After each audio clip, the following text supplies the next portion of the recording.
ప్రార్థన. పరిశుద్ధుడా, నీకు వందనములు. వినగలిగిన చెవులు, గ్రహించుకొనగలిగిన హృదయాలు మీ బిడ్డలకు దయచేయము. నీ మాట నా నోట ఉంచి మాతో ఈరోజు మరొకసారి మాట్లాడమని క్రీస్తు నామంలో అడుగుచున్నాను తండ్రి.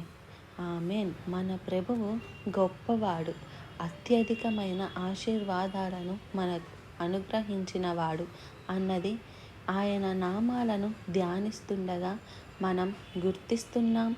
మరి మీరు క్రమముగా ఈ అనుదిన ధ్యానాలు వింటుంటే గత కొద్ది రోజులుగా దేవుని నామాలను హీబ్రూ పేర్లలో ఉన్న సారాన్ని పట్టుకొని అనేక విధాలైన సత్యాలను హృదయానికి అనునయించుకుంటూ ఆధ్యాత్మికంగా బలపడుతున్నాం, విశ్వాసంతో వృద్ధి చెందుతున్నాం అన్నది మీరు కొందరు తెలియజేస్తున్నారు.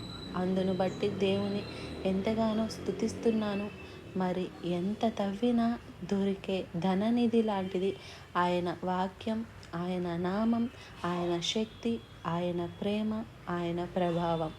మనం ఎందుకు ఈ లోకంలో పోగొట్టుకున్న వారిగా, దరిద్రులుగా, దిక్కుమాలిన వారిగా ఉండాలంటే, ఎప్పుడు మీరు ఏ విషయంలోనూ బేజారైపోవద్దు, దిగులు పడిపోవద్దు, భయపడిపోవద్దు.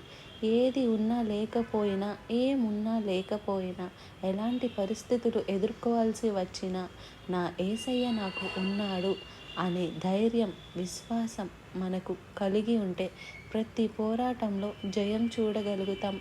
ప్రతి పరిస్థితుల్లో మన సమాధానాన్ని కాపాడుకోగలుగుతాం.